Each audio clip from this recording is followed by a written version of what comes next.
Labdien!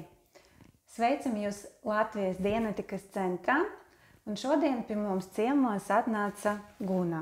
Sveika, Guna! Labdien! Gribēju pateikt, ka dienetika tā ir jauna zinātne par garīgo veselību.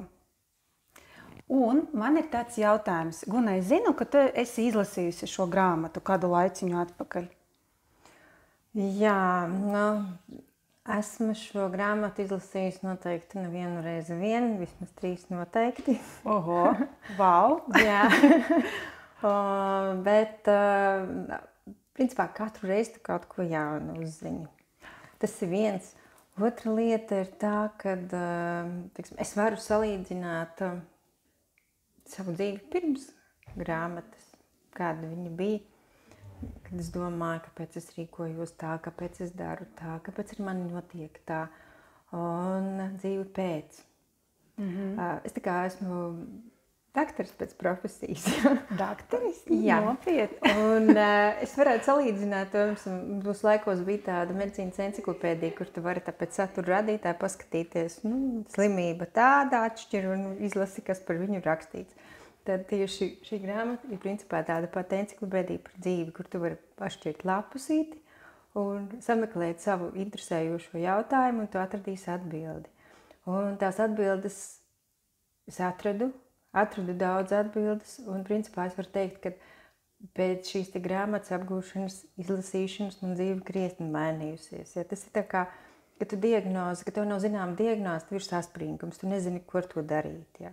Un tikko tu tā kā, tev uzstāda to diagnozi, un tu saproti, kas tev ir jādara. Ir pilnīgi skaidrs, tāpēc ar dzīvi, ka tu nesaproti, kas notiek ar tevi, kāpēc tu rīkojies tā, kāpēc tu dari šādu lietu tā un savādāk. Tad, kad tu atšķir to lapu un izlasi un saproti, kas ir, ir skaidrs, viss notiek, jā.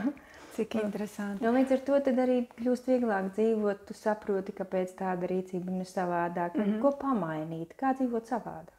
Tu vari varbūt pateikt mūsu cilvēkiem, kuri skatās mūsu kanālu, varbūt ir kaut kāds piemērs, no dzīves tev piemērs, kas tev tāds krietni liels kaut kāds sasniegums, kas ir pamainījies, tāds, ar ko tu vari pateikt, šitais jā?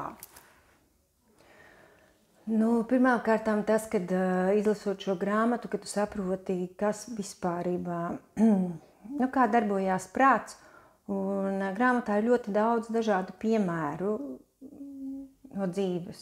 Un tu vari salīdzināt, lasot tu grāmatu, tu analizē savu dzīvi, tu analizē savu darbību. Un, viens no tiem piemēriem, kāpēc tu apvainojies? Ja, man kāds kaut ko pasaka, man kaut kas nepatīk, tu uzreiz apvainojies. Jā. Es apvainojos.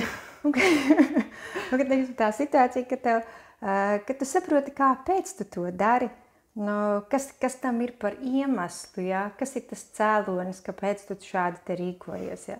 Tad nākamā reizē, kad tu jau esi to saprati, ka tev tā diagnoze ir uzstādīta, tu rīkojies savādāk. Tu vairs neapvainojies.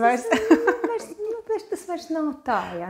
Varbūt tu kaut kādā veidā aizskar vai tev liekas, ka vajadzētu tūlīt apvainoties. Ja? Bet, kad tu spēj jau tagad nokontrolēt to situāciju un pateikt, ok, labi, šito mēs palaižam garām. Tā ir ļoti daudz vieglāk, daudz vienkāršāk dzīvot, ja, kad tu zini, kas ar tevi notiek. Ja. Un, jo sliktākais ir tas, ka neziņa. Jā. Bet tad, kad tu zini, tā jau ir, pusi no ārstēšanas. Jā, zināšanas, tas ir tāds primārais fakts. Tieši tā. Jā. Super. Man vēl viens maziņš jautājums. Es zinu, ka grāmata Dienetika ir aprakstītas metodas, ja, kuras var pielietot un tad saņemt to gandarījumu, rezultātus, ja, kaut ko mainīt. Vai tu esi kaut ko pielietojusi no šīs metodas, vai tu mēģinājusi pielietot šos metodas? Bija tev kaut kāds rezultāts? Grāmatā ir ļoti daudz aprakstīts un dažādas metodas. Tas, ko es esmu pielietojis, ir dienetiskais auditings. Ja. Metode, ar kuras palīdzību tu atbrīvojies no kādiem negatīviem lādiņiem, kas varbūt tieši to pašu apvainošanos, ko es minēju. Tas ir lādiņš. Ja. Un tad, kad tu atbrīvojies no šiem lādiņiem, tad arī tev dzīve kļūst vienkāršāka. Tev vairs tas netraucē, tas nav vairs tāds liekas uzbudinājums vai lieka tāda diskomforta sajūta tavā darbībā. Paldies tev, Miģkuna. Paldies. Mēs ar Gunu aicinam jūs Latvijas Dianētikas centrā. Jūs varat iegādāties šo grāmatu, paši izlasīt, uzzināt kaut ko jaunu, un arī mūsu kanālā jūs varat atrast te augšā, mēs jums norādīsim, arī citu cilvēku tā kā savas uzvaras varbūt, kā ar viņiem ir bijis pirms grāmatu lasīšanas un pēc grāmatas, kas notika ar viņiem viņu dzīvē. Paldies tev, Guna, vēlreiz! Uz tikšanos! Noteikti izdariet to!